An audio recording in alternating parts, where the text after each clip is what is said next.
Good morning, everyone, to wherever you are. So we're going to start today by, next slide, please. So welcome to our May 2025 Demo Day. I just want to say as a reminder, everything on today's is at girlsandresearch.com/demo-day. That is going to be where we have the live schedule as well as a downloadable PDF. So we have a video about what GIR is about. And next, enjoy.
Okay, welcome back.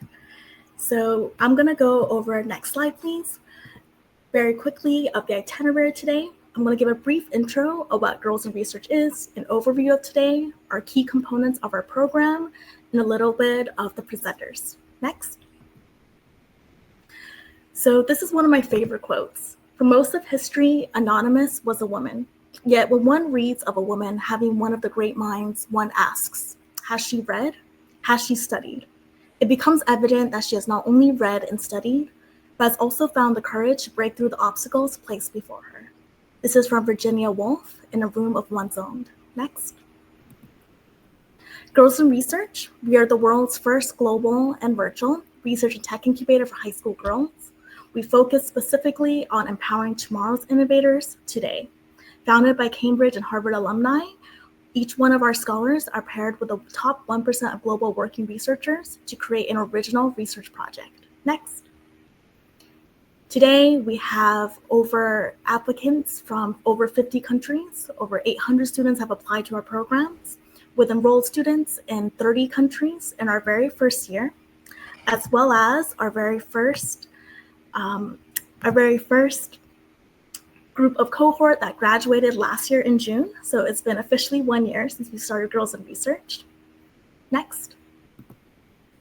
Our key programs is divided into two different categories. The first one is Research Scholar, where each of our girls present with an original research project at the university level. And our other program is App Builder, where our scholars create an original digital application. Next. At Girls in Research, we believe that we want to build the thought leaders of tomorrow, and we do that by equipping them with a world-class mentorship. Next. Having a lifelong community of global peers, an education for a lifetime, and something by encouraging them and equipping them with authentic research skills today in critical analysis, deep thinking, and original innovation. This is something that they can take on for the rest of their lives, no matter which industry they decide to go in. Next. We believe that we wanted to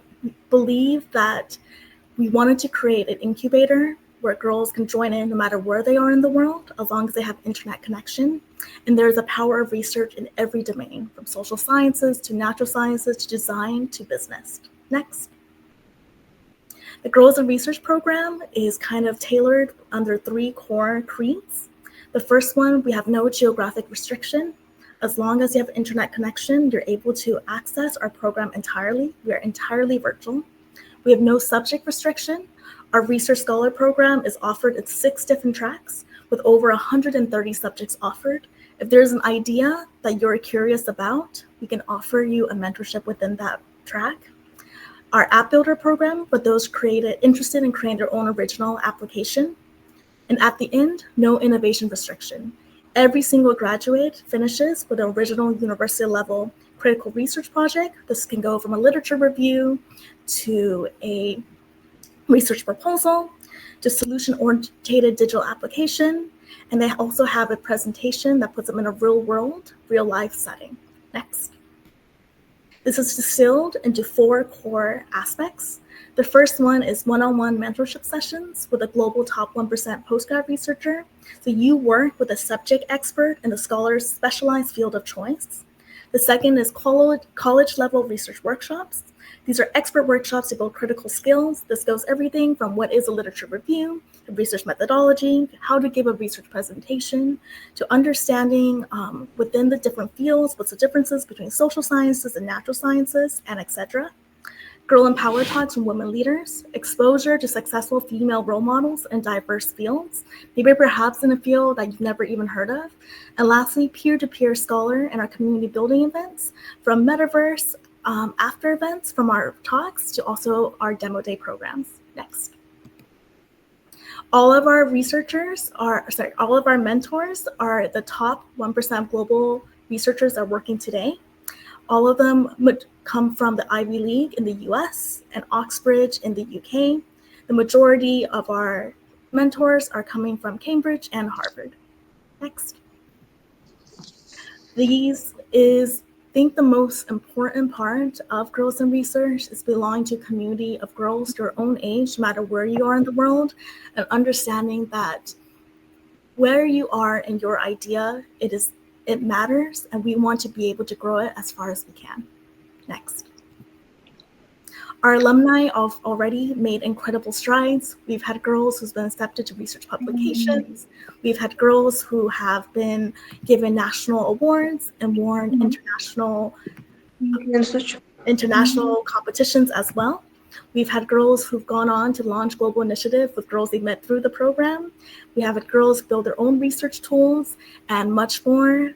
We have girls complete in Olympiads and science fairs and won top medals in both their own country and on the global stage. We're incredibly proud of what each of our scholars do. And even if they don't take it in an academic lens, so many of them give back by utilizing their research project in their local community. Next. So what is Demo Day? Demo Day today is a live research symposium where all of our scholars get to present their original research that they developed during this program, hear live feedback from their peers, as well as our panelists and their mentors, and 3, be able to present in a real life setting. Next. Today scheduled is, this is the overview. Again, it's on girlsinresearch.com/demo-day. We have 5 scholars that will be presenting. In the middle, we'll have a 15-minute intermission. Next. So, hello, I'm Elizabeth. I'm the CEO of Girls in Research. I'm currently located in London, but I'm American. For my undergrad, I went to Columbia, and for grad school, I attended both Cambridge and Harvard. I'm really excited to be with you all today, and I'm really keen to see the new presentations. Next. I'd like to introduce Linda Melodia. She's our CRO and our research director. She's located in Cambridge. She graduated from Harvard in her master's in molecular and cellular biology. She's an MIT research scientist. And Linda, please say hello. Hi, everybody. My apologies for not having my camera on as it's currently malfunctioning, but you can imagine that I'm smiling and clapping you on as I'm very proud of all of you for having completed the program, and also as I'm the first one to see all of your final papers and presentations. I am so excited to see you finally present them, and yeah, congratulations again on participating in this demo day. Awesome, Linda. And just for everybody else out there, Linda is the one who is a success manager for our students and make sure they hit all their milestones up to their final completion. Next. And we're joined by Cynthia Chuga. Cynthia is originally from China and studied first in Australia for her bachelor's and then at Harvard for her master's in landscape architecture. We were classmates in the same department. Cynthia is our operations director and COO, and she is one of the most, she leads a lot of our workshops for our scholar. And Cynthia, please say hello. Hi everyone, I'm super excited for today's presentation. I see a lot of familiar faces today, and I've also heard from Linda and Elizabeth for how impressive this presentation would be, so I'm really looking forward to it. Awesome, thanks Cynthia. Next.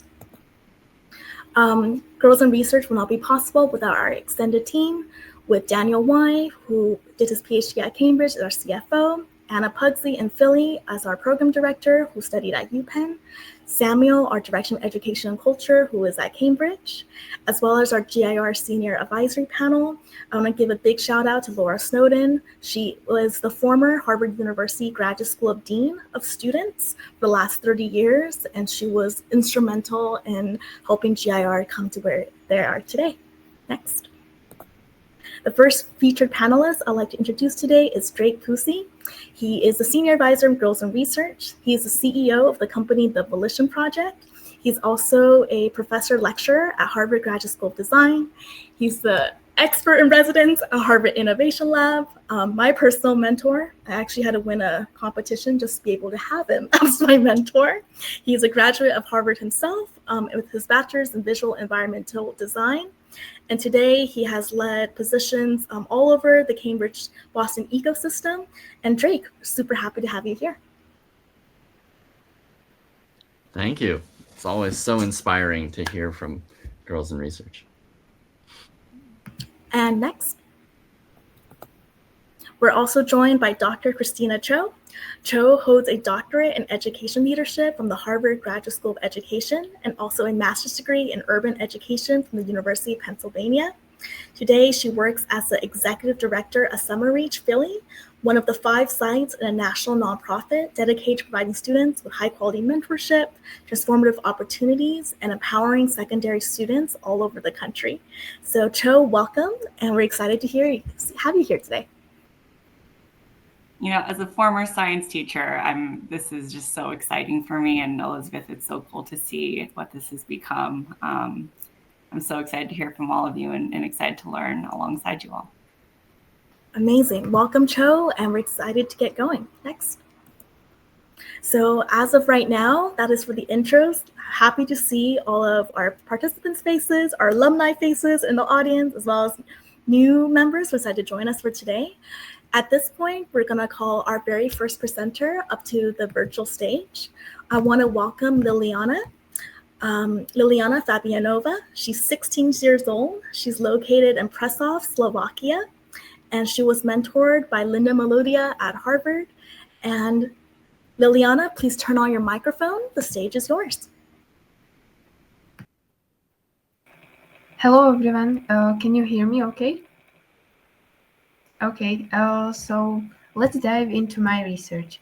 I have titled it Transcriptomic Analysis of Dysregulated Beta Cells Identifies Underexplored Pathways in Type 1 Diabetes Mellitus.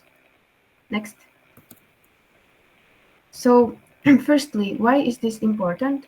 Slovakia has one of the highest incidence rates of type 1 diabetes in Central Europe, with more than 23 cases per 100,000 children annually, which is really a lot.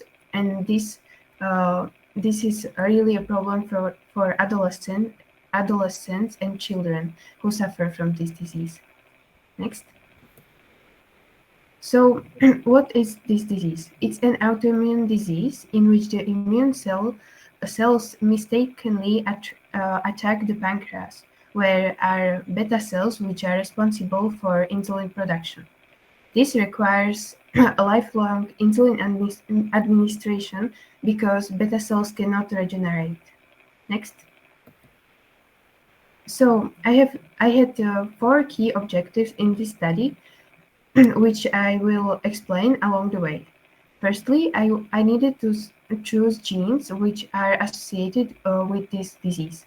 I chose 19 based on literature review, and I categorized them based on their function. They were genes connected to stress response, to oxidative stress, and much more. Next.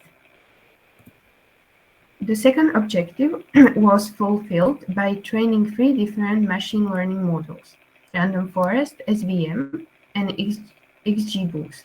I trained 3 different ones to see which one performed the best, which one had the highest accuracy.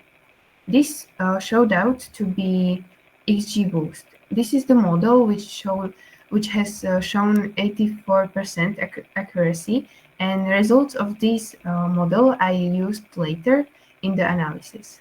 Next. So as you can see, this is the authentic output from my SHAP analysis. As I said, I used the results from XGBoost to interpret them. You can see that there are different feature values based on the color, and you can also see SHAP value, which is on the x-axis, which means impact on model output. You can clearly see that the gene called CXCL10 was proven to be most influential, and basically helped the most tell whether the beta cells were inflamed or non-inflamed. Next. So I chose this most influential gene and then compared its values to the values of other genes. I wanted to see which genes differ the most in inflamed and non-inflamed beta cells.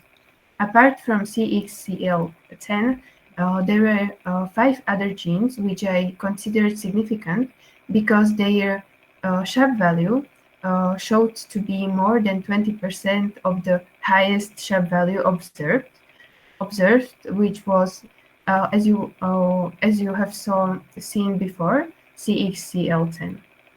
Next. So I used different phenotype enrichments databases just to connect the genes to their pathways and to their roles in biological settings. Next. So what were my ultimate results?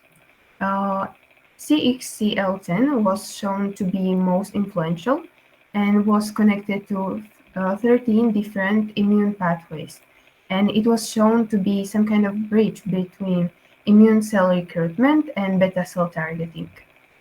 What's interesting, though, is the fact that we found 2 different genes that are not traditionally associated with diabetes, which suggested that these stress response genes might have hidden roles in making beta cells vulnerable even before immune attack. Next. So, from prediction to biology, did our strategy work? So, as I said before, I wanted to explore whether machine learning models can be trained on transcriptomic data and identify genes that set apart inflammatory states and healthy states. And based on these genes, I wanted them to associate with the processes they take part in to see which processes make beta cells vulnerable and dysfunctional in type 1 diabetes. Next. Thank you very much for your attention. Congratulations, Liliana. That was a fantastic presentation. Also, everybody, for the girls in research community, we tend to often use the emoji as in react because we can't clap in real time. So the first one I'm going to turn to is her mentor, Linda. Hi, Liliana. Congratulations on completing a research project that combines both the theory and the practice of modeling human diseases. So I remember when we first had our first few mentoring meetings, you were a bit worried about how much progress you would be able to make with your model by the end of the program. But I can confidently say that you've done an outstanding job building, testing, and comparing your model against the existing published ones. This is the same level of scientific rigor in critical thinking you would expect from a professional bioinformatics lab. So hi, congratulations, and this presentation was very impressive. I think every presentation has to accomplish, well, the research looks amazing, but what's most important for me, someone who is not in this field, is your ability to communicate it clearly, which was fantastic. From the clear slide design to the way you paste the information, I was able to follow along even though I don't have your expertise, and I could see, you know, your thought process and the value. I totally agree with your mentor that it immediately gave me the impression that the field needs to see this. Like, this seems like very important information, and I appreciate that you were able to explain it to someone like me. Thank you. Thank you so much, Liliana. This is, I mean, what a gift to get to sit in on this presentation. I feel, I feel like I understood maybe like 3/4 of it. Like, you have exceeded my understanding of the sciences. Not that I have a whole ton of training. I think the thing that really struck me about what you chose to focus on is that this is something that directly impacts your community. And you are looking at an issue that you see happening in your direct vicinity. And to me, that's really what science is about, right? It's like you're noticing this problem that is impacting the people who are around you, the people who you love, the people who you identify with, and then trying to figure out a solution. And so I applaud you for the work that you've put into researching this, for all the growth I'm sure that you've experienced throughout the process. And can't wait to look forward to the future publications and accomplishments that we see from you. Thank you. And Cynthia.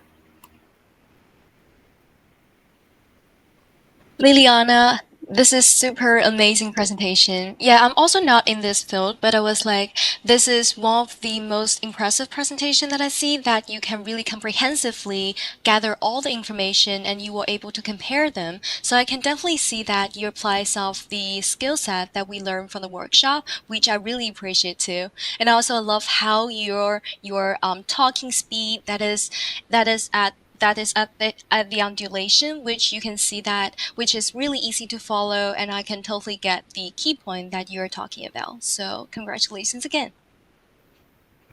Thank you. And we have some extra time. So Cho or Drake, do you have any questions that you would like to ask Liliana, or any extra feedback you'd like to give? Go ahead, Christina. Okay, so I do have a question that just kind of came up, and I know this isn't part of your research, but I'm curious to know, like, where, if anywhere, do you see this research taking you next? Like, are there other kind of questions that came up through the process that you might want to explore in the future? Oh, well, there were different, really some interesting results in comparing genes. As I was saying in the presentation, there were genes that I found significant, but they were not like associated a lot with this disease.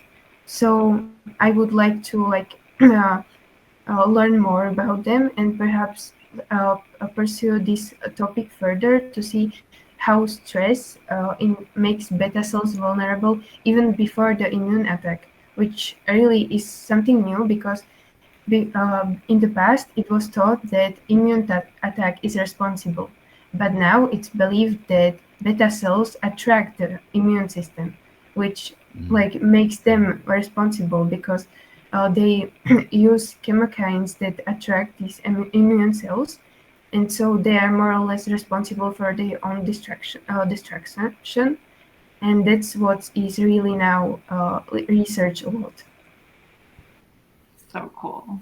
Yeah, I love the idea that your research showed that, you know, we shouldn't always be looking for the one best solution, right? Solutions are often a combination of factors. And I love the suggestion in your research that there may be a way to prevent the beta cells from becoming vulnerable. It's like when you tell your kid to put on a jacket before they go out in the cold. It has this sort of protective, there's just something, I think, very emotional about the possibilities that your science is suggesting, which is very inspiring.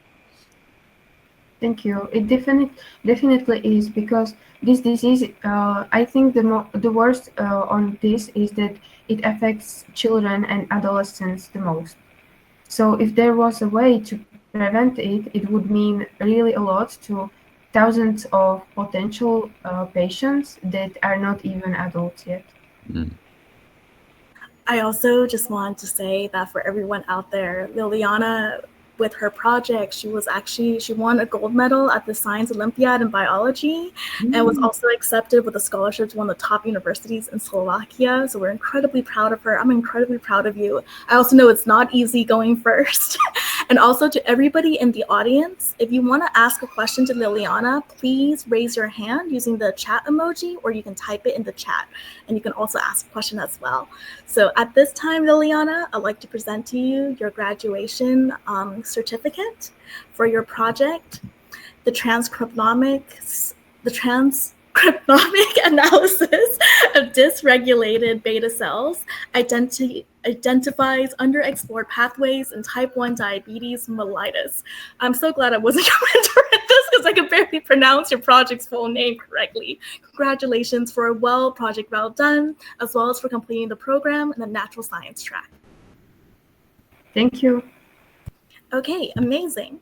At this point, I'd like to invite our next scholar. So our next scholar is Yenglik Shonbay. She is 15 years old. She is from Almaty, Kazakstan. She was in the business and finance track. She was my mentee. Yenglik, at this point, could turn your microphone on, and the stage is yours. Hi everyone, can you hear me? I can hear you. Oh, okay. I'm Yenglik, and today I'll present my research on how investors' behavior and stock market volatility change during natural disasters.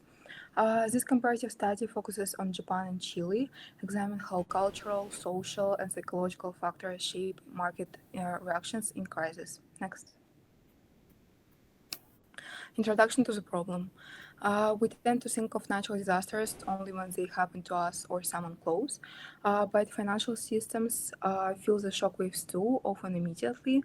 This project looks beyond the visible damage to explore how investors' reactions unfold during such events. Instead of focusing on only economic consequences, I wanted to understand how internal human factors like stress, fear, and experience come into play and influence the market. Next. This research centers around a core puzzle: why do investors from different countries react in such different ways to the same type of crisis? What's behind the difference? Is it just economics, or is there more? I was particularly interested in whether cultural upbringing, values, or collective experience shapes investor decisions. In other words, does national mentality influence financial behavior under stress, and how do these behavioral patterns affect the speed and nature of market recovery? Next. To study this phenomenon, I choose Japan and Chile, two countries that often face natural disasters but are very different in economic development and culture. Japan is a highly developed nation and experiences frequent earthquakes. Chile, while still developing, is regularly affected by various types of disasters, earthquakes, tsunamis, volcanic eruptions, and so on. These countries offer a strong contrast in investor behavior and cultural attitudes, yet they share similar environmental risks that made them perfect for comparison. Next. Theoretical framework. To understand what drives investor decisions to chaotic moments, I turn to behavioral finance. A field highlights how emotions and biases shapes our choices. One key concept is prospect theory, which shows people fear losses more than they value gains. That fear can lead to panic-based decisions, but it's not just individual psychology that matters. Cultural habits and social expectations can push investors towards certain behaviors. For example, a society used to frequent crises may react with more discipline, while one with less experience may react more emotionally. Next. To understand these reactions, I compared how stock market and investors behave during specific natural disasters. I looked at the 2011 earthquakes in Japan and 2010 earthquake in Chile. Both had a huge impact on the countries and their economies. I examined how the stock indicators moved, how investors responded, and what the academic literature said about it. I relied on data from published research, financial reports, and psychology articles to build a full picture. Next. Cultural and psychological factors. Cultural differences clearly affect behavior. In Japan, values like patience and trust in institutions promote stability and long-term thinking. In Chile, a focus on individual judgment and emotional expressions leads to more reactive investor behavior. This mindset shape how people perceive and respond to risk. Next. Beyond culture, economics and structural factors also play a role. Japan's strong economy and fast institutional response support stable, informed investing. In Chile, slower responses and more informal investors make markets more vulnerable to panic, with media playing a bigger role. Next. This table summarizes the main differences I found. In Japan, investors reacted cautiously and markets remained relatively stable after an initial shock. Chilean investors reacted emotionally, causing greater market swings. Cultural trust, market structures, and level of preparedness all explains these differences. Japan recovered faster due to stronger systems and a collective disciplined mindset. Chile's recovery was slower and less predictable. Next. Looking across the cases, the picture becomes clear. Culture, experience, and national attitudes all matter deeply in shaping investor behavior. It's not just the size of the disaster that influence the market, it's how people respond to it. Japanese investor influenced by strong institution and a history of frequent earthquakes often stay calm and calculated. Chilean investors facing more varied challenges and lower systematic trust tend to react more emotionally. That creates higher volatility and longer recoveries. Next. Implications and applications. What does this mean for the real world? Well, it shows that we can't fully understand financial markets without considering the human side.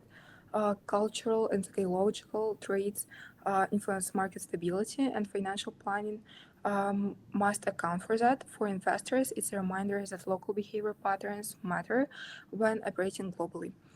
For governments and policymakers, it highlights the importance of building trust and educating investors, not just about numbers, but about how to handle crises calmly and rationally. Next. Limitations and future directions. Like any research, mine had limitations. I focused on just two countries and two major earthquakes. I also used only existing data, which has its contrast. In the future, it would be valuable to study more countries, analyze different kinds of disasters, and gather real-time data from investors. It would be also interesting to dive deeper into how media and government communications influence panic or stability. Next. Stepping back, one major lesson becomes clear. Numbers alone don't tell the whole story. Behind every market movement are people with emotions, habits, and shaped histories. These human factors don't disappear during crisis, they intensify. By better understanding them, we can design financial systems that are not only efficient, but also emotionally and culturally resilient. That's the direction modern finance should move in. Next. Thank you all so much for your time. I hope this presentation helped shed light on investor work during crisis and why culture psychology matters just as much as economics. A special thank you to my mentor, Miss Elizabeth, whose support made this research possible. Congratulations, Yenglik. I'm so incredibly proud of you. This was a very well thought out and very meticulous project. And of those, since she not only had this presentation today, but she also gave an excellent literature review as well. So at this point, I'd also like Christina and Drake to turn on your microphones as we participate in the panelist discussion. So first of all, I'd like to say that Yenglik is actually, she lives and from Kazakhstan. She's been in Kazakhstan her entire life. And we actually, the Understanding the Literature Review, she was very interested and came to this project about how investors behave during times of climate change, when in times of like climate change disasters, but specifically how their psychological factors, their geographical factors, as well as like cultural factors. And it was really interesting that we finally zoned in on Japan and Chile, two countries that she's never been to, but two countries that she not only actually had to look into specifically the geographical makeup of these countries in terms of how prone they are to climate change, the financial history and economic history of these two countries in order to build up her and understanding the data analysis, and also looking to like the limitations of her own research and also the prognosis in the field. Overall, I think you gave us a very educative and very informative presentation today. And I think, as we said before, climate change is only going to be more and more prevalent. So this is something that I think you could take on for a lot more. And also for everyone else in the audience, if you have any comments or suggestions, please write them in the comment. And with that said, I'll give the microphone to Drake. Hi, congratulations. It's a really great presentation, clearly articulated, and it gives a great example of a contrast. I think choosing Japan and Chile was a great idea because you found something that they share a lot of things, and then you can see the divergence. I loved what you said. My favorite quote was, "Numbers alone don't tell the whole story." I think that's so important. You know, as far as I feel like, you know, science is just scratching the surface on human biology and genetics and stuff like that. And so that seems very complicated to most people because you need a lot of training to even begin to understand it. But I can imagine 100 years from now, when the human body just seems like an obvious machine to everyone, human culture will still seem like a total mystery. Like there's this, like the flip-flop of what we think of as complicated is going to be really interesting. You know, I've studied a lot of Japanese culture, and that history is so long and has so many instances of cities burning down, being rebuilt, burning down again, being rebuilt. Like the sort of, you know, it's like if you're scared of flying, the more you fly, the less scared you get. I feel like Japan has such a long remembered history of nature destroying their settlements that I think that helps affect their resilience. You know, I think Chile is, by comparison, a much younger country. So yeah, it was super interesting. I love this example. And the story is very informative for everyone else. Thank you. Thanks, Yenglik. This is, I feel like I've already learned so much on this Saturday morning. Thank you for sharing your expertise with us.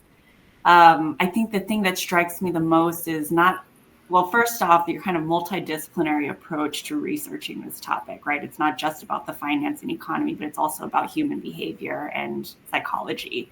And I think that all of these things, as you've clearly demonstrated in your presentation, are inextricably tied to each other, right?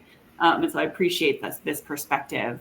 And I'm so curious about, right, like the future implications, not only on folks in the ways that they kind of plan and create the systems for their economic stability, but also on like the social implications. Like if we're looking at two countries that are on opposite ends of the world and they're experiencing similar problems with varying types of outcomes, what are the implications of like what we can learn from each other and how we can grow while also being mindful about, and I appreciate this part too that you named, which is the cultural implications and making sure that the systems we build are aligned to and considerate of the cultural factors at play in each of the respective locations. I think it's incredibly well done and such an interesting topic. Thank you so much. Thank you.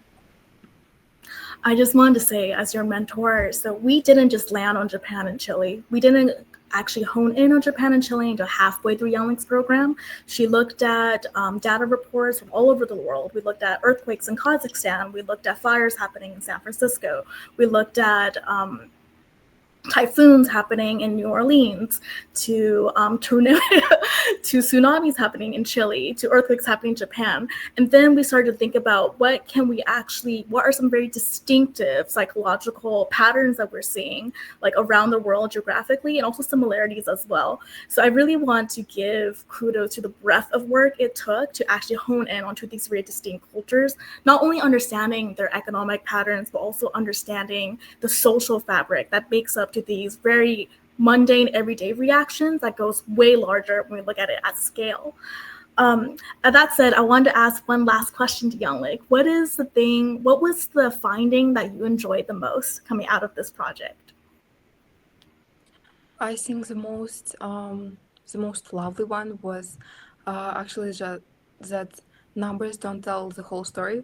It was my favorite quote, and I think that we in every situation we need to ask ourselves, how do we feel, what do we feel, and what do the people around us feel. So in every situation we need to think about that. So I think it was the most favorite one. Yeah. I absolutely remember that day when I took and looked at it, when we look at gross net versus gross revenue, etc., what are the numbers saying, and more importantly, what are they not saying? And then that, in terms of bias and research, I think is super important to see as a young person. Okay, at this point, Yenglik, I'd like to present to you your graduation certificate. So at this point, to everyone in the audience, we're going to be taking a 15-minute intermission. So we'll be back at the full hour. So we're currently in the Boston time zone, that's 12 p.m. here, but to everybody else at the full hour in 15 minutes, we will resume with our 3 final presentations for today. So we'll see you soon in 15 minutes. So at this point, we'd like to welcome for the second half of today, our first scholar that will be presenting. So I would like to present and ask Dariia to come to the stage, virtual stage. So Dariia's project today is quite interesting. She is 16 years old. She's from Kyiv, Ukraine. She was in the natural sciences 10-week track. Her project today is titled How Anti-Aging Treatments Work, Slowing Aging by Focusing on Skin Cells and Molecules. And so, yeah, and then Dariia, at this point, you may turn on your microphone and the stage is yours. Hello, can you hear me well? Can you hear me well? Okay, I see. My name is Dariia, and today I'll be talking about a promising new anti-aging approach that becomes mesenchymal stem cell-derived exosomes and how they help restore skin health and for aged skin. We know that prolonging re-exposure. Oh, sorry. Can you switch? Yeah, we know that prolonged UV exposure gradually damage the skin and as well as the pollution, and this leads to visible signs of photoaging like wrinkles, reduced elasticity, and loss of hydration. Next. So, while classic treatments like retinoids, peptides, and antioxidants aim to help by boosting collagen or neutralizing stress, oxidative stress, they often cause irritation, photosensitivity, or take a long time to show results. That's why we're looking at regenerative solutions like mesenchymal stem cell derived exosomes. They don't just treat symptoms, they actually help skin regenerate from within. So my hypothesis is topical mesenchymal stem cell derived exosome application can significantly improve hydration, elasticity, and reduce wrinkle gaps in photodamaged facial skin. This is based on their ability to deliver bioactive molecules that stimulate health repair at the cellular level. Next. Dariia, if you can speak up a little bit louder, we can hear you, but just a little bit louder. Great job. Keep going. Okay, I'm trying. Sure. So now let's talk about how mesenchymal stem cell derived exosomes work. Basically, they're tiny, nano-sized vesicles secreted from mesenchymal stem cells, and they contain helpful substances like proteins, lipids, microRNAs, and growth factors. Once they are applied to skin, they communicate with skin cells, help reduce inflammation, stimulate collagen synthesis, and activate fibroblasts, which are essential for maintaining firm and elastic skin. Next. Now let's review stability and delivery. Exosomes are very safe and stable when lyophilized or freeze-dried and stored at -80 degrees Celsius. It makes them practical for long-term use. They can be delivered using creams, gels, hydrogels, or even microneedles to boost penetration. And when freeze-dried, they're stable for months. They're easy to ship and rehydrate before use, which makes them really great for skincare product development. Next. Compared to other anti-aging treatments like retinoids or acids, exosomes show a much safer profile in clinical use. One reason for this is that they don't carry a major histocompatibility complex class 2 molecules, so they're less likely to trigger an immune response. In fact, across several clinical studies, no allergic reactions or immune-related side effects have been reported, and this ultimately makes them a really attractive option for people with sensitive or reactive skin, or those who can't tolerate stronger actives like retinol. Next. I'm sorry, yeah, you missed the slide, I think.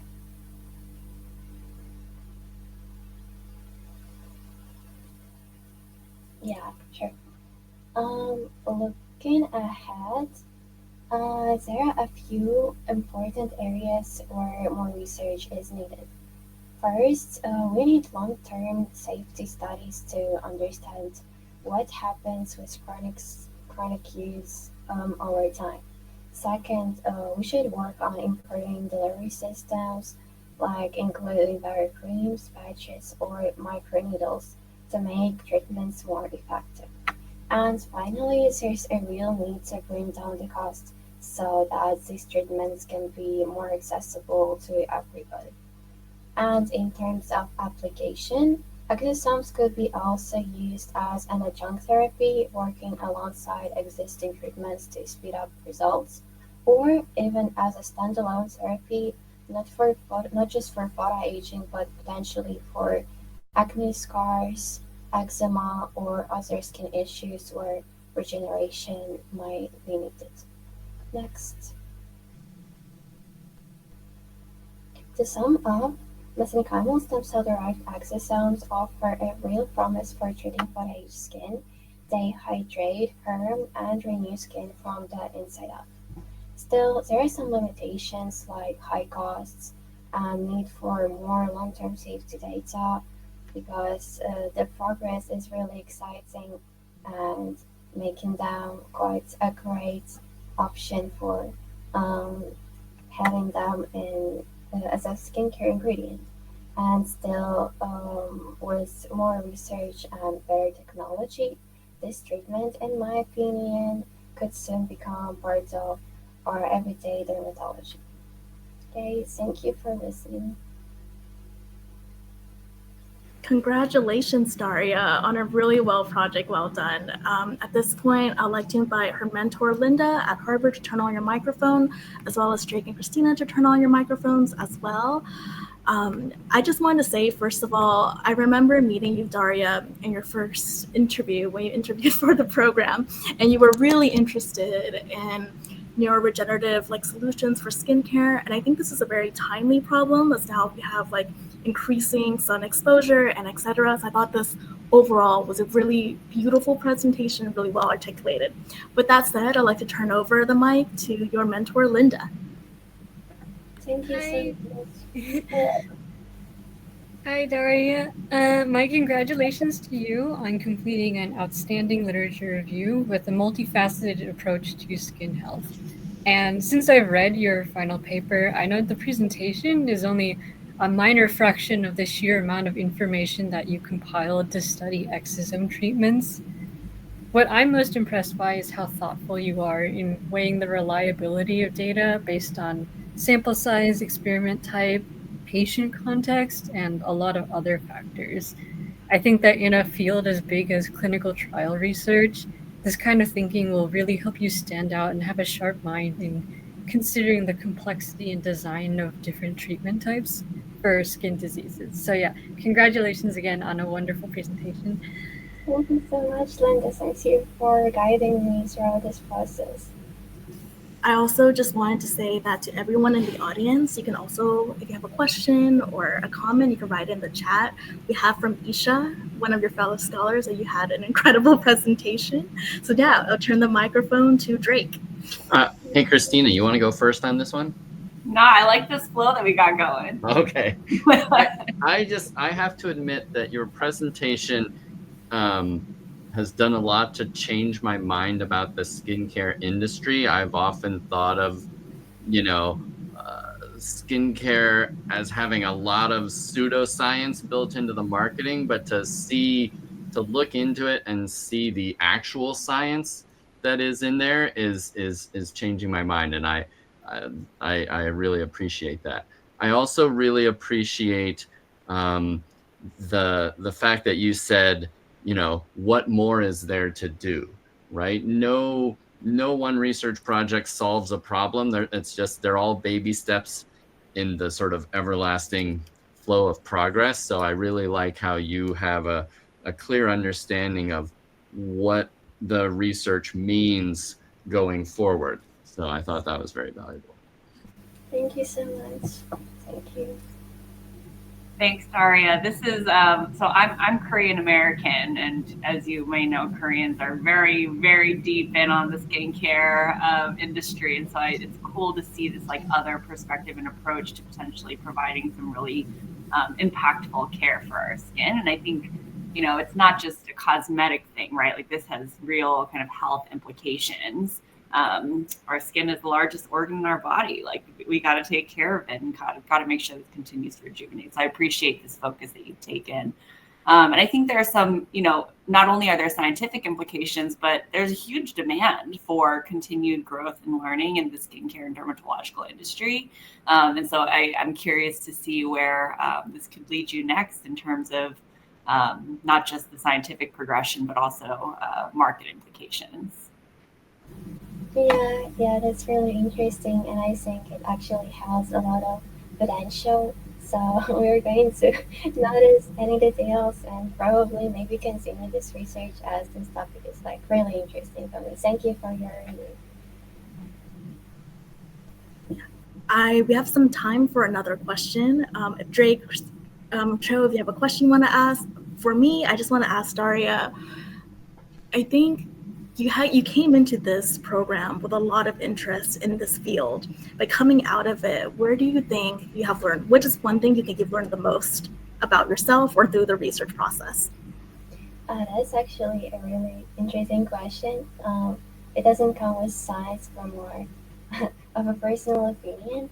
And I think throughout this whole journey, um, first of all, that's the practical data and like practical abilities that I have gained, like researching information, looking like thoroughly throughout all the data in the internet, because it's like a huge amount of data that we have to consume every day, and we have to filter this out. And this is not only about the research or about the credibility, but also as well we can see on on an everyday like basis that like maybe it's not just for science, but what what we can see and what we can get throughout like all that social media. And I think that this from this perspective, it's like much easier to actually notice if somebody is like telling truth, or if they're not, or if they're being honest, or I'm sorry, this took a little bit of a wrong turn, but what I just wanted to say that we actually need to be really like generous to like what we consume to ourselves, and we have to actually value our mind and our body as well. So this is probably the most important thing that I understood, and I hope it's also as interesting to listen.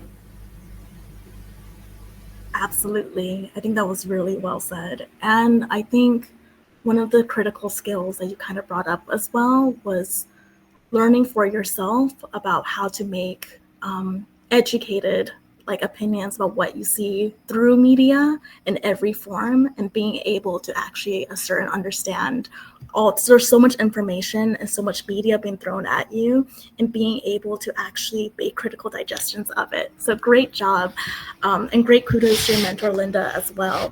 At this point, Dariia would like to present to you your certificate of completion for your project. MSc Derived Exomes, a promising topical therapy for photo-damaged skin, of the Natural Sciences track in the 10-week Research Scholar program. Congratulations, Dariia. Thank you so much. I really love the design. It's really cute. Yes, absolutely. And congratulations. So at this point, I would like to invite our next student scholar to the stage. Her name is Isha Sudhir.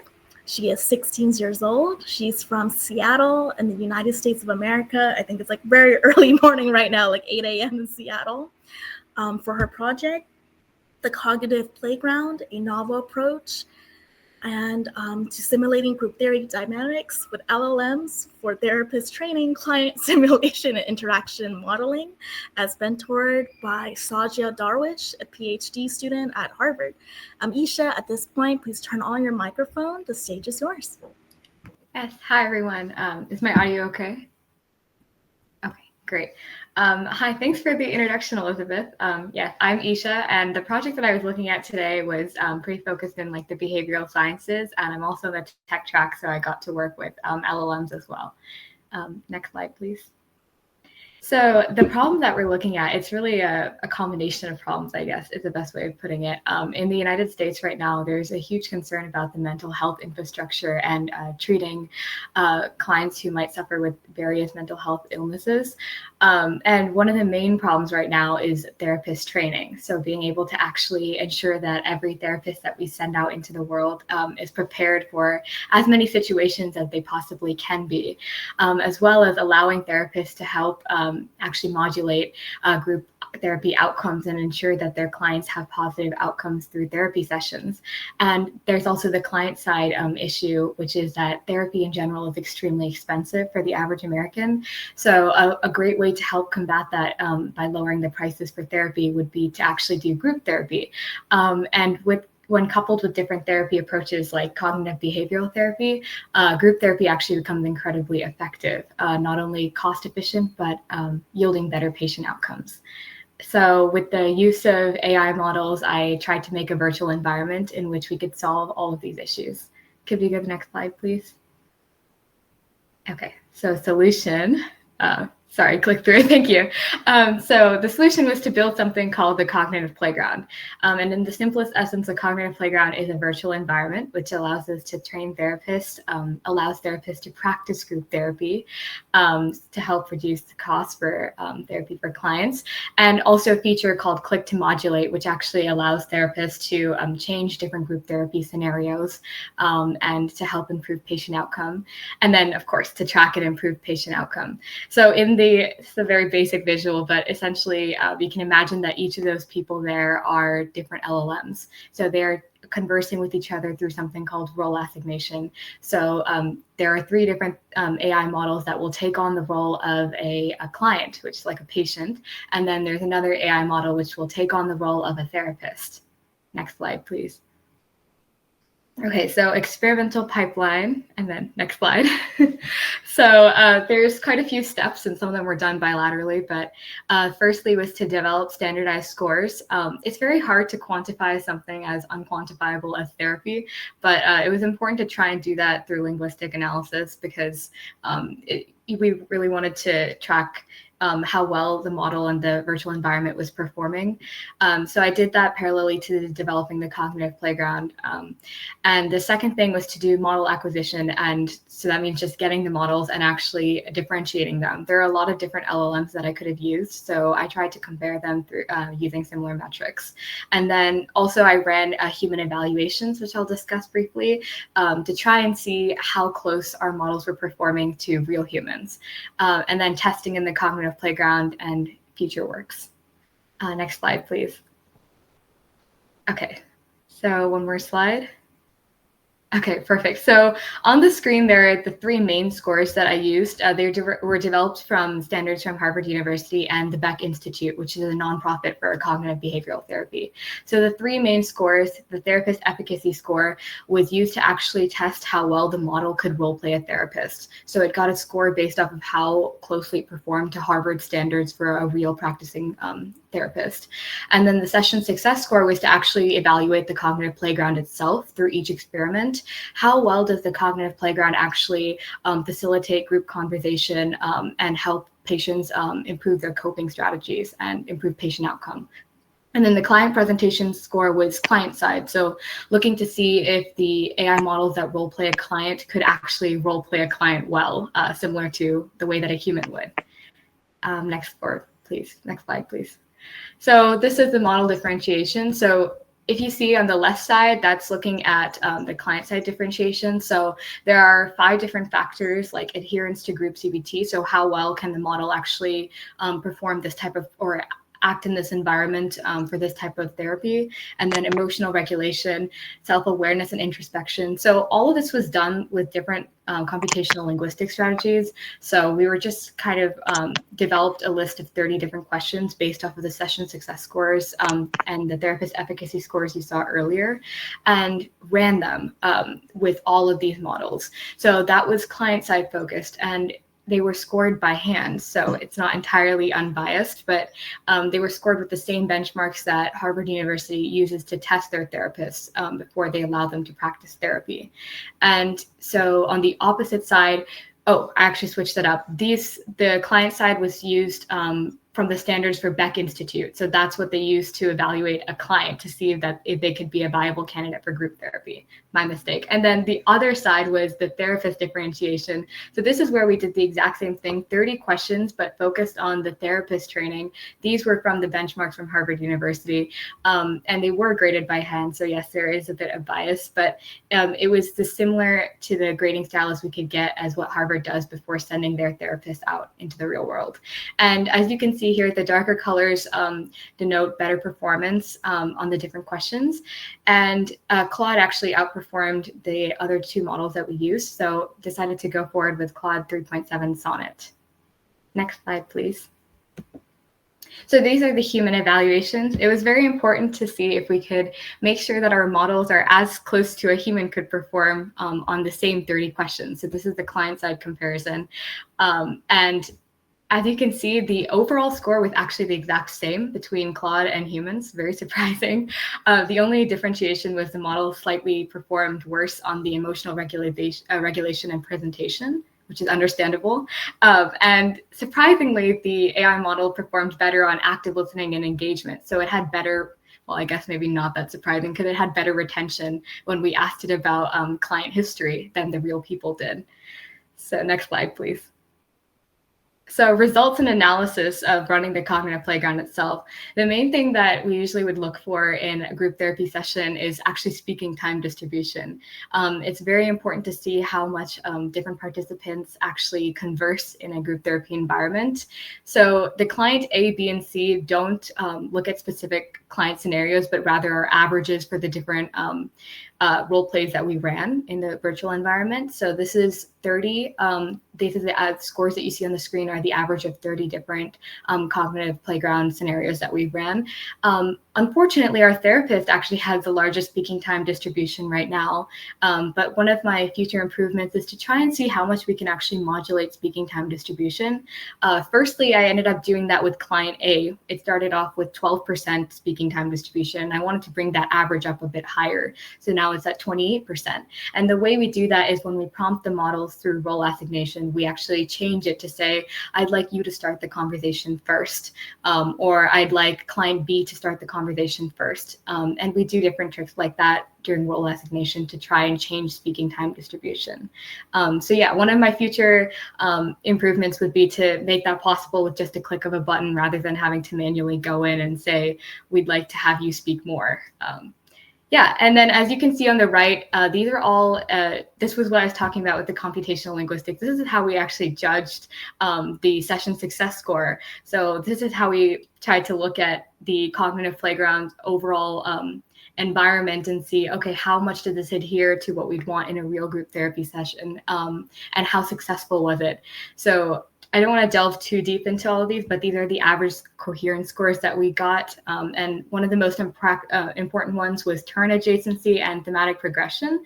So thematic progression was trying to make sure that the overall conversation that we saw in the virtual environment made logical sense. So we didn't want to see random jumps from, one patient's telling their story or discussing with the therapist and then, randomly switching to a different conversation. We wanted to see constructive discussion there, and we wanted to make sure that it was logical.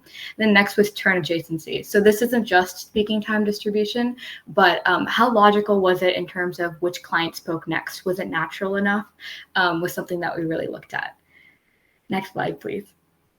So yeah, that's just a very quick outline of this project. I'd love to answer any questions you might have, and I'm more than happy to take any feedback you might have. I'm super thankful to my mentor, Sadia. I really had a lot of interest coming into this, and she helped me pick a topic and really go deep into it. And yeah, I think that she really inspired this project and brought it to life. So I'm super thankful to her. Congratulations, Isha, on such a such a project well done. I just also wanted to say to the audience here, Isha actually recently competed at the Washington State Science and Engineering Fair with her GIR project, this one today.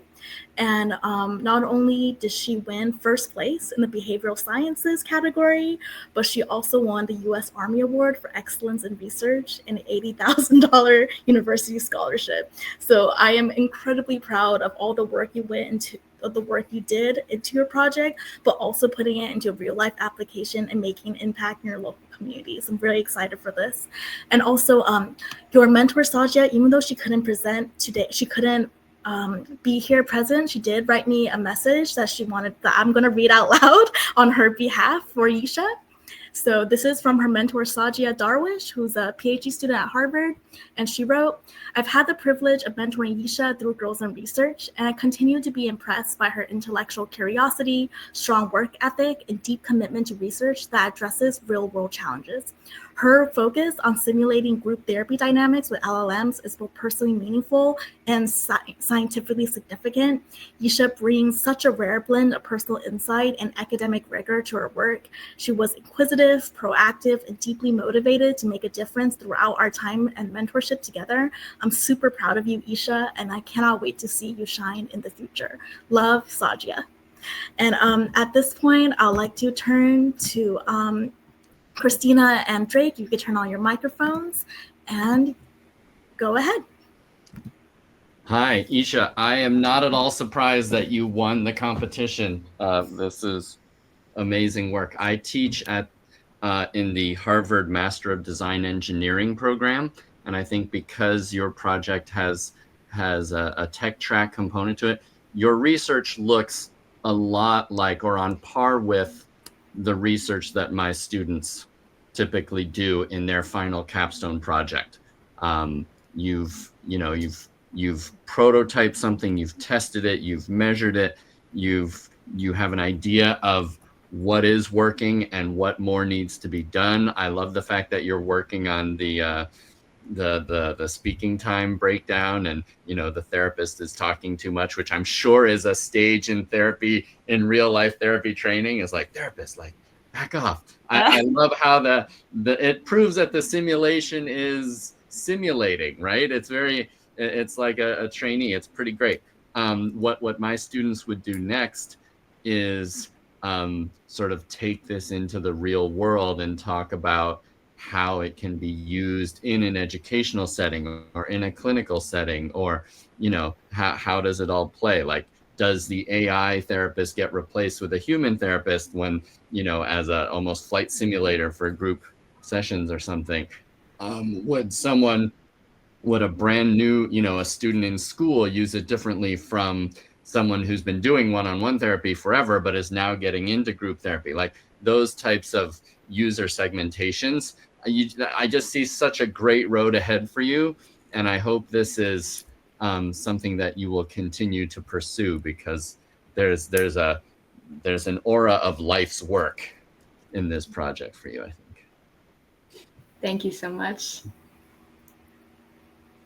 Isha, I'm struck by the timeliness of this research. I think, mental health support and resources have always been not enough. And I think post-COVID, there's been an even more escalated vision of the need that exists. As someone who works in communities that are often underserved and under-resourced, this is something that I can see having some real tangible impact on, direct impact on communities that a lot of times have trouble accessing some of these resources. The other thing that I'm really excited about by your research is, there are certainly very clear implications on, more kind of traditional therapeutic contexts. And I'm like, well, what could this look like for teacher research and teacher preparation? What could this look like for people who are looking to work with foster youth or for other types of social services? I think this is an opportunity to be an interdisciplinary kind of resource for a lot of different folks. So it's super exciting that you did this. So excited to see where you take it next. Thank you so much for both of your feedback. I really appreciate it. Isha, I just have a question I want to ask. And I think you came in with I think the first time we met, you had a lot of multidisciplinary interests. You were interested in the social aspect, the psychological aspect, the technical aspect of the entire scope of this project. What would be your biggest takeaway having completed the program and also your own, either in the project itself or your own personal education progress through this? Sure. And thank you, Elizabeth, as well, for making this program possible for me. I mean, this has been the most incredible research experience I've ever had. So I'm super grateful. And kind of a combination of like what Drake and Christina were talking about like real world applications. One of my future interests would be, potentially doing this in a clinical setting or even in a classroom where we can empower so many educators.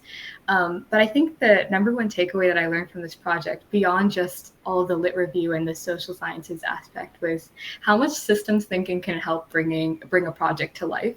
From the technical side, when I was prototyping this, I was thinking a lot about how much can we kind of bring like a client's perspective into making this project possible for humans. So something that's really important was developing, I didn't talk about this, but I developed the anonymizer algorithm. So all that is it takes real patient data. So you could actually upload like a real transcript, a PDF file of a data.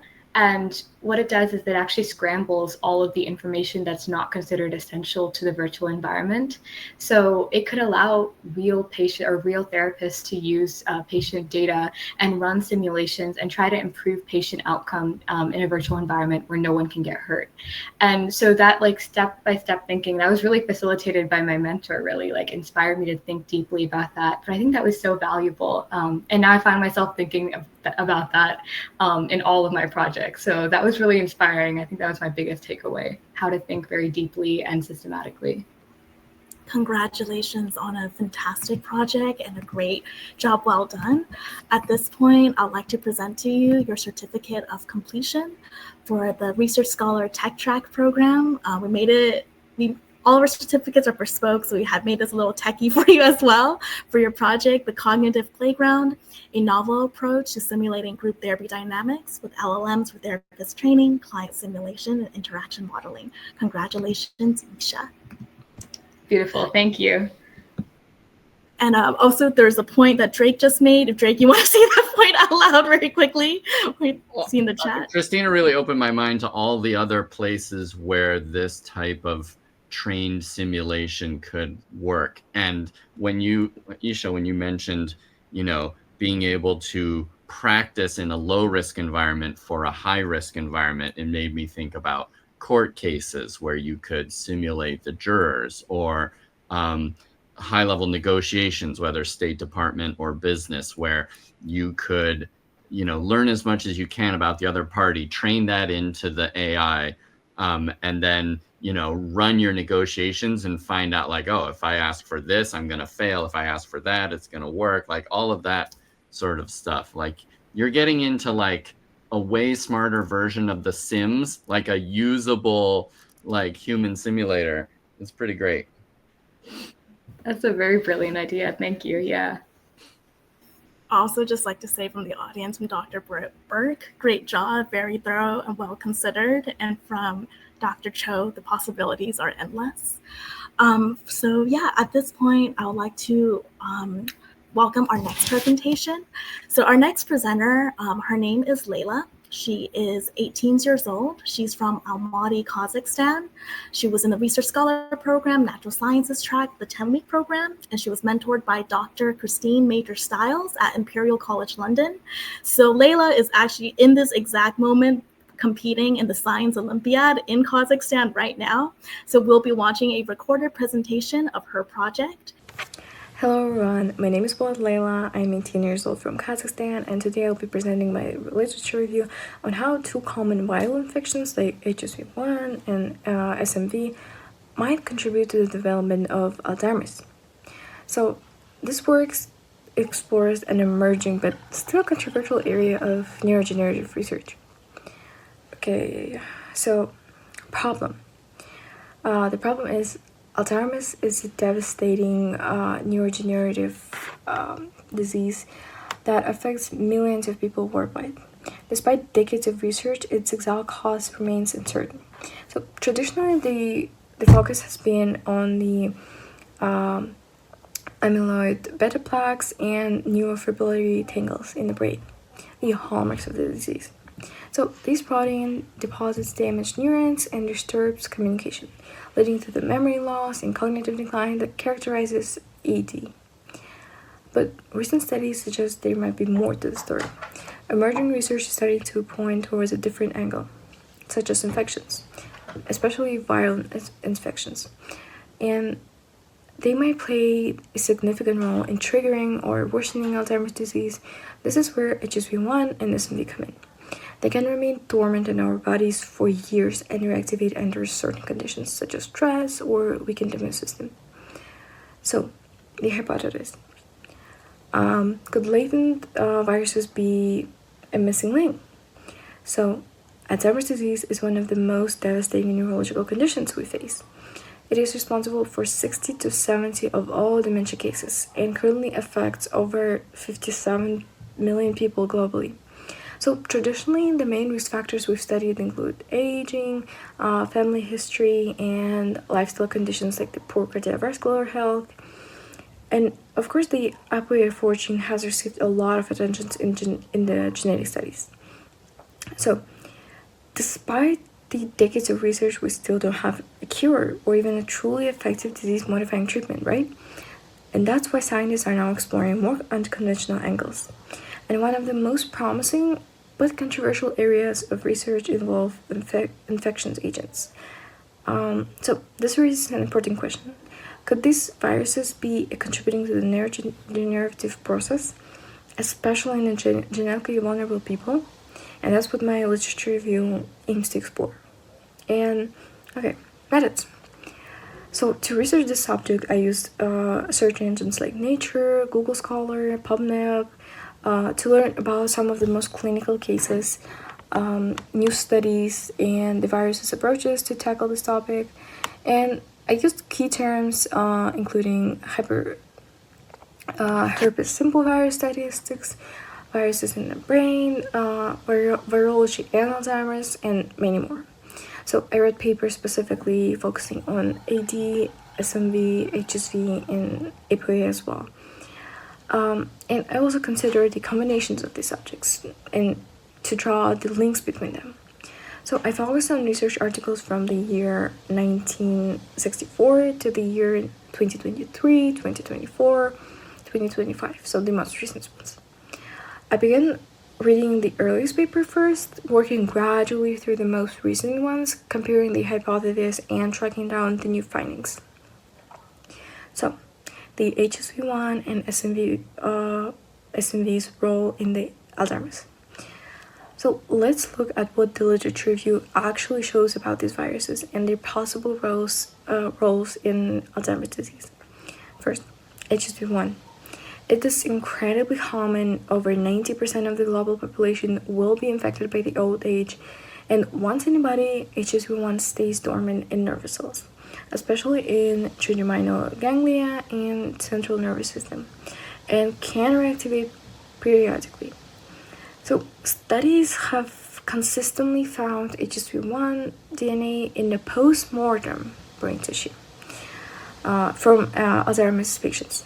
So particularly in the regions most affected by AD patients like hippocampus and temporal cortex. And one of the most compelling findings in the literature is the interaction between HSV1 and ApoE4 allele.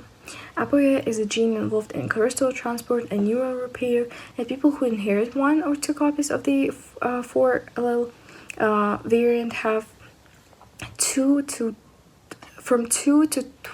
12 times increased risk of the development of AD, depending on how many copies they carry.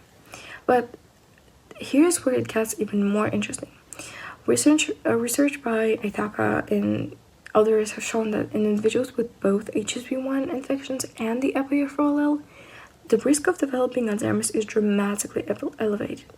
So, in fact, the presence of HSV4 seems to increase the HSV1's ability to enter in damaged brain cells. ApoE4 might impair the brain's ability to clear viral particles like amyloid beta deposits, while also weakening the immune system. This allows HSV1 to persist and reactivate more frequently, which in turn amplifies the production of amyloid plaque and top tangles. So in people with ApoE4, HSV1 is not just present, it becomes much more pathogenic. So, one study even found that individuals with both HSV1 and ApoE4 had nearly 12 times the risk of developing Alzheimer's compared to those without the either factor. So now, looking at SMV, it operates differently. SMV doesn't directly attack the brain the way HSV1 can. Instead, it creates a systematic effect and contributes to the aging of the immune system and chronic low-grade inflammation, both of which have implicated in the cognitive decline. So, while SMV alone might not directly cause Alzheimer's, it could act as a cofactor, weakening immune surveillance and making the brain more vulnerable to the HSV1 reactivation or other neurodegenerative processes.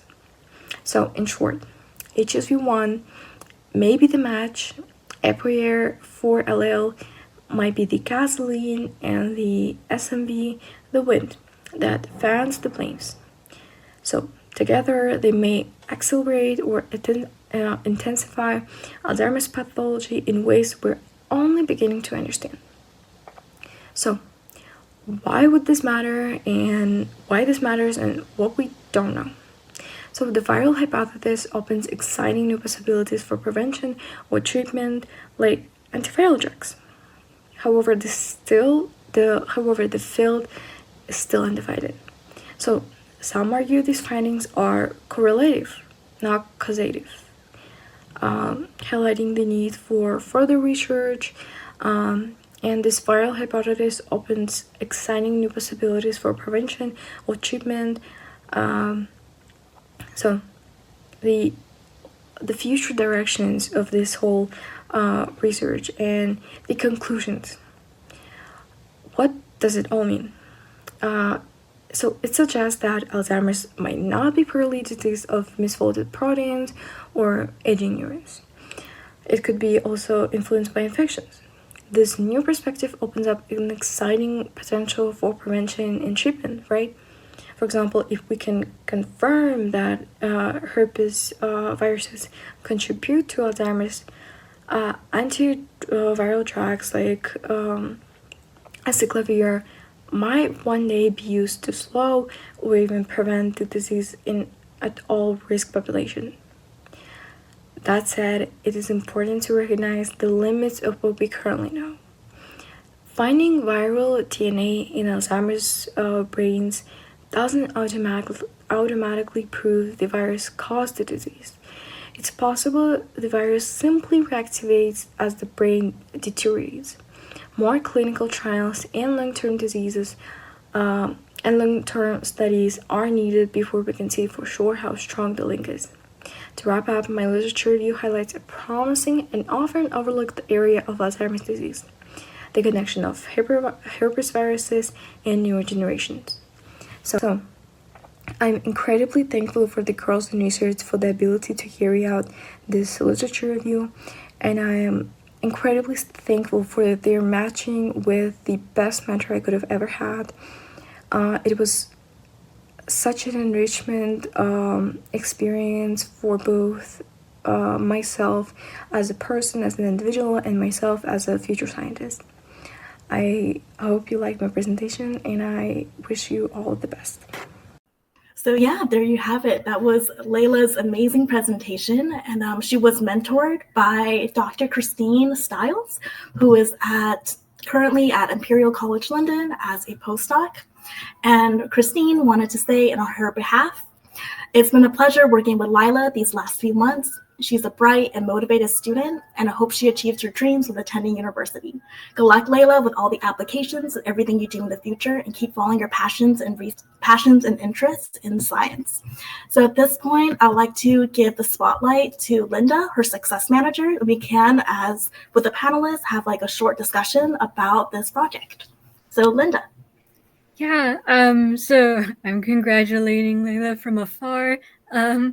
I study Alzheimer's as a central part of my own research project at MIT, since I'm a neuroscientist working on neurodegenerative disease, and I can just say that the whole realm of both viral infection and antiviral treatments related to Alzheimer's are an incredibly complex field that's not only controversial in terms of the results, as Layla mentioned, but also like many clinical trials have failed in an attempt to develop antivirals to treat this sort of virus AD associated disease.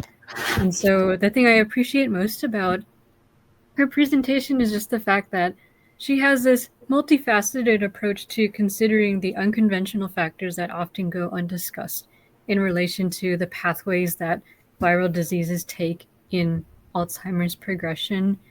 And what is really important about the impact of this research is that it's not talked about enough.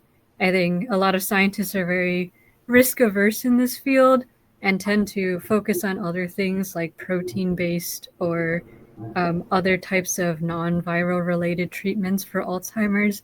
And so I think this is, in some ways a very brave approach to tackling a problem that's very huge and still up for a lot of debate, but something that really does need to be talked about, because I think this is an untapped field for a lot of new treatments that haven't made their way through clinical trials yet. So I think she did a great job with this. Yeah, Drake and Joe? I find it sort of funny that she referred to, herself, sort of as a future scientist. I was like, you're already a scientist. Like, being able to pull off a literature review of this breadth and depth is something that very few people on the planet could accomplish. I mean, it's super. That's why, like, all the scholars are so impressive to me, because the caliber of work they're achieving at this age, before even getting to college, like, it just blows my mind. And this was a prime example. All the sources and the biology and neuroscience, like, it, yeah, amazing. Yeah, I'll echo that, Drake. I was actually a pre-med major when I started college, and I did not get this far. So, and, just big kudos for, it's such a complex topic, right? Like, even just reading a scientific article and not being able to comprehend it in and of itself is an impressive feat. But to construct an entire research project around it is, I'm so impressed. I think what is super exciting and impressive to me also about this project is that it's taking this topic that is really deeply researched, right? Like, this is not a new problem that we're experiencing. Folks have been trying to figure out what to do with Alzheimer's for quite some time. And that's what's so cool about science, is that it's just constantly growing and moving and trying to figure out new and creative solutions. And I love Linda's point around the kind of boldness that it took to complete this project and have these ideas as a potential way forward for Alzheimer's research. And look to the youth for that, right? When we're looking for the creative and bold solutions, it's the youth that are going to bring us there. So really appreciate getting to sit in on this presentation. Thank you so much. And at this point, let's present Layla's certificate. So Layla has officially finished her project. This is her certificate of completion, which is for the research scholar, natural sciences track, 10-week, for her project impact of HSV1 and CMV viruses in Alzheimer's disease, as mentored by Dr. Christine Stiles at Imperial College London. Congrats, Layla, and we're cheering you on as you're going through competition today. So at this point, let's go back to the main slide. So that is the presentation from the 5 scholars that we heard from today. And they are Liliana in Presov, Slovakia, Yenglik in Almaty, Kazakstan, Dariia in Kyiv, Ukraine, Isha in Seattle in the US, and Layla in Almaty, Kazakhstan. I think today was a wide breadth of topics, but the thing that I think for me personally is that I met these girls months ago when I first met them in their initial interview, and they all came with a very initial strong passion and rigor to what they wanted to do. But the caliber and the confidence in themselves, not just in the work that they produce through this program, I think that really shines through in the progression of their time here. So that, as from the staff's point of view, was incredible to see. Next. Today won't be possible without two of the most incredible people on the planet. Not they're only intelligent, but they're incredibly kind and impactful as well. The first one is Linda. She is the webmaster behind all of our students. In order to make sure that we can run a virtual research symposium on time, we have our students submit their slides to us beforehand, so we control the slides, so we don't have to figure out screen sharing. She's the invisible digital master behind today's work. So Linda, if you want to say some last words. Yeah, again, I'm impressed by everybody's presentations and all the hard work you put in. One of my metrics of success and how I know I've succeeded as a mentor is just fundamentally seeing my own mentees gain the self-confidence to pursue and speak out about things that matter to them, especially in this world of research where we're still facing a lot of gender inequality. It means so much to me when my own mentees tell me that they feel really empowered to continue pursuing what they believe in. So it makes me very happy to be here today. And the next person I'd like to thank for today is Cynthia. She's our recording master. She's also going to be, this recording will be available in the Slack channel immediately afterwards, and then we'll do a fully edited video to be put on our YouTube by Cynthia afterwards. So Cynthia led so many of our research workshops, and she's honestly the biggest cheerleader to all of our scholars and just the sweetest person in the world today. So Cynthia, the mic is yours. Oh yeah, I just feel like, well, this is my 4th time coming to the demo day, and I always feel like, well, I just cannot believe this is done by the girls that in their early ages of research career. I feel like I am in a scientific fair or something like a conference.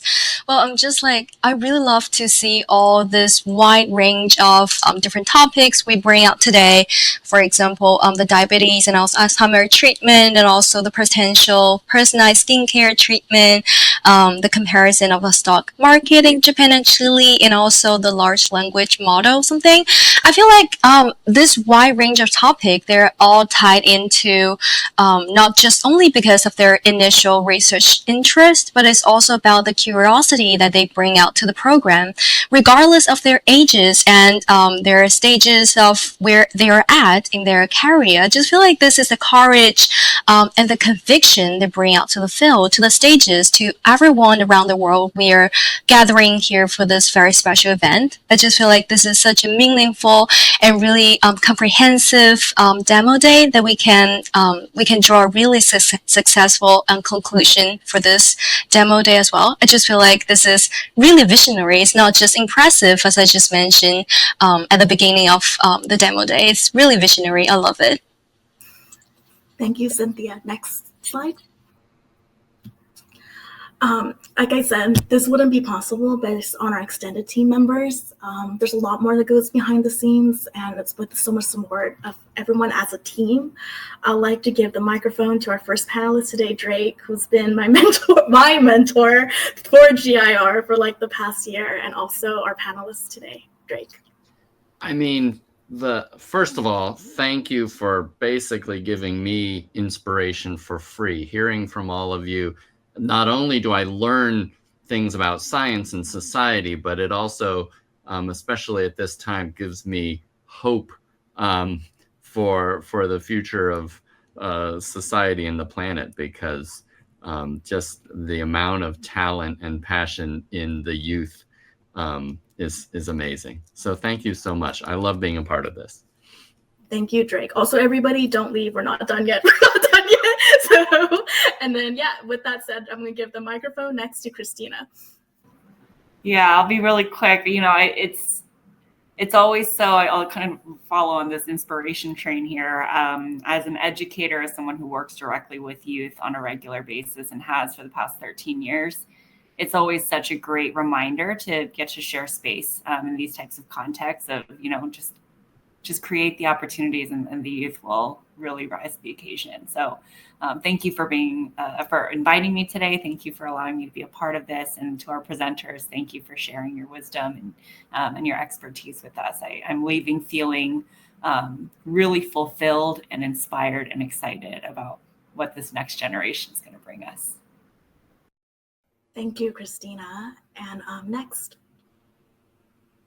So at this point, we'd like to present 2 prizes. This is from the staff and the steering committee behind Girls in Research. So what we do is that we read through all of the notes from the mentors, we get their feedback, we pass through as between the staff and also the mentors. We want to assess 2. So the first one is the Verity Prize for Excellence in Research, and the second one is the Innovation Prize for Outstanding Original Project. The first prize, next. We'd like to award not next, so we can go back to actually sharing the first certificate prize, which is for Liliana. So the Verity Prize, when we created it, we wanted to honor a scholar whose work exemplifies the highest standards of integrity and depth of understanding, and celebrating exceptional intellectual rigor in synthesizing and analyzing research. This award is a testament to the highest pursuit of creating new knowledge. And Liliana, at this point, I want to give the mic to you. Congratulations. Thank you. Thank you a lot. The second prize, I'd like to award that for the Innovation Prize to Yisha Sudhir. The Innovation Prize, when we created it, it was to celebrate a scholar who's crafted the most innovative and groundbreaking project. It recognizes a visionary approach and the ability to turn imaginative ideas into tangible results. This award is a testament to creativity, originality, and the power of innovative thinking to bring new concepts to life. Yisha, congratulations for all of your hard work. Thank you. And at this point, I'm gonna kind of take off into a little bit of a mini last speech. And this is kind of what brought Girls in Research and why we choose to do this and why we chose to create this program, this community in the first place. So we can go back to the original slide. Next. So again, my name is Elizabeth and I am the CEO. A year ago was when in April of 2024, when me and my teammates here, we got together to kind of thinking about what we can build into this world that is actually tangible and scalable. But why Girls in Research? Why this project? Why this company of all? So my story started as a Chinese American, a daughter of Chinese and Russian Americans in the US and California. My brother was diagnosed with aplastic anemia the year before I was born. So I was conceived to be my brother's bone marrow donor. And the second picture is my brother Charlie. And the first picture is when I was about 1 month old. My brother Charlie was 10, and that's my dad right there. However, I was conceived specifically to achieve a medical purpose, a pre-constructed outcome. When I was born, I was not a match. So because I was not a match, my brother actually waited for an alternative donor and passed away shortly after, which meant the first 5 years of my life, I spent it in foster care with a family overseas in China instead of with my parents. My parents and their idea of having a daughter and having a girl brought into this world was not something they planned for, and more importantly, the purpose of which they brought a child into this world, the original purpose didn't happen. So they actually weren't really sure what to do with this life. However, when I was spending my first few years in foster care, I grew up without my blood parents by my side, but I did go to school. And it was when I was in preschool, in this picture right here, about 4 years old, that my preschool teachers began to note that I had signs of being a very smart kid and signs of intelligence that they found was remarkable. It was knowing this story that was being told to my foster parents, that was told to my birth parents. My mom and dad brought me back to the US and California when I was 5 to basically be their child again and start my early studies in the States. Next. I think often a lot about my origin story. And the thing is, even though my origin story is unique to myself, a very peculiar bone marrow donor situation, the story about girls and their potential, what they can do with their lives and what they can do and the impact of their lives is not a story that's truly unique to my own.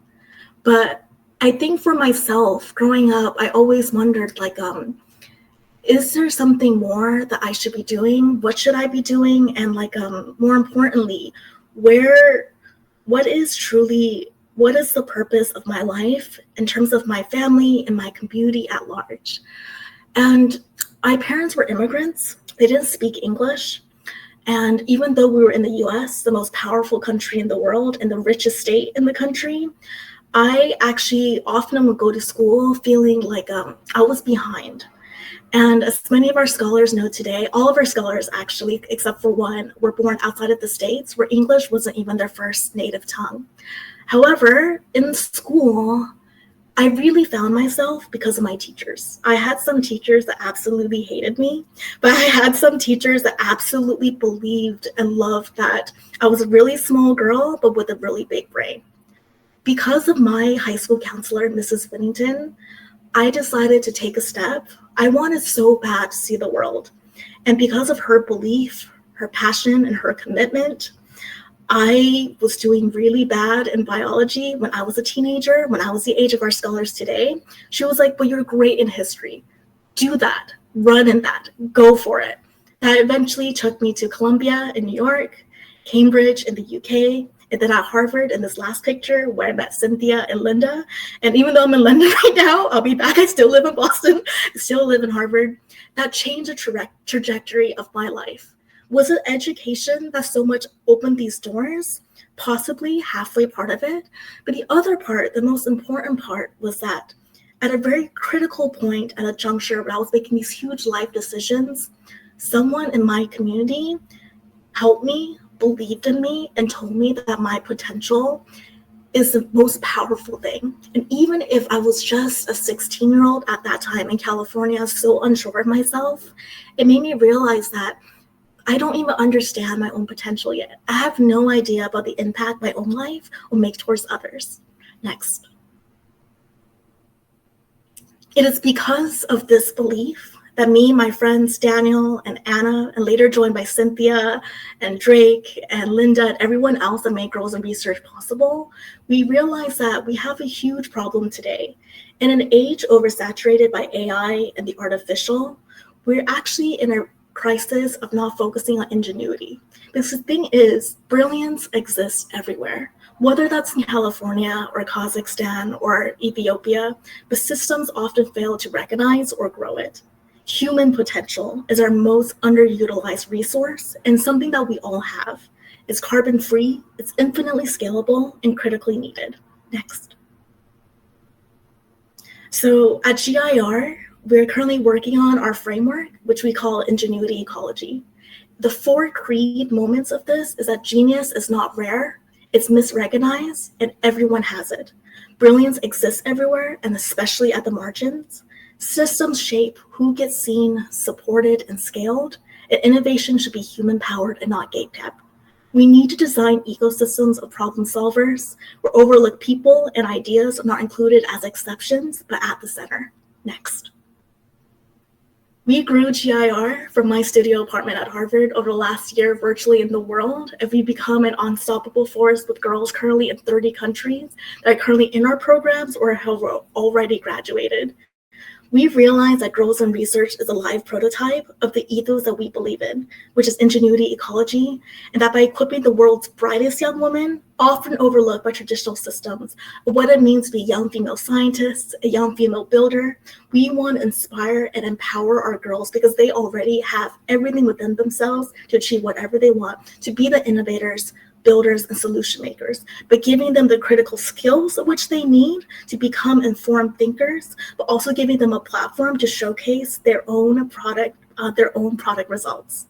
We are built on the belief that genius does come from anywhere, and that the greatest impact we can make to unlocking our potential is by unlocking our potential to solve real-world problems today. Next. We see that today in all of our scholars, from understanding diabetes, which is a disease that affects a huge portion of the world's population, to understanding going through the market reality of as we experience natural disasters. Next. to understanding how we take care of our most functional and vital physical organ on the outer appearance, to also thinking about the future and how we engage mentally with ourselves and also with each other, utilizing technology and also utilizing human innovation. Next. And of course, our last presentation, which brings back and gives us the courage to look at what we can do to be able to forefront and solve our most pressing diseases. We believe that GIR, next, by focusing and investing in female education at the time when they're so young, 14, 15, 16, 17, 18. Our youngest scholar to date was 13 years old, and our oldest scholar to date is 18 years old, that they can build whatever they want. And most importantly, by investing in young girls, we are solving all of the world's biggest problems, from climate change to social change to medical change. Next. I want to thank you all today for tuning in. Everything about our today's projects, as also past demo day project, is on our website. Next. And this is also where we'll be uploading all of our videos and pictures from today. And also we've been live streaming our stuff on our Instagram as well and on our YouTube channel. Next. I want to say this for everyone, to all the scholars, Isha, Dariia, Yenglik, Layla, and I'm definitely forgetting somebody right now, Liliana, top of my head. Great job in the work that you have done as a team. We're so proud of you. And now we're going to take a group selfie.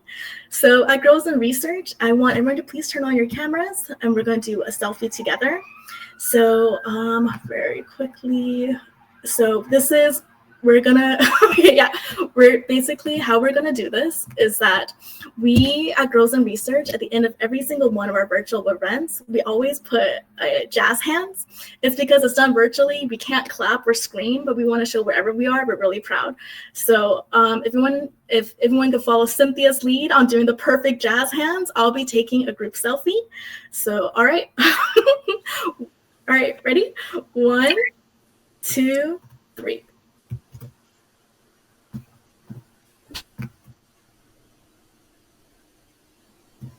Awesome. Okay, we'll do one more just in case. All right. Everyone ready? Okay. 1, 2, 3.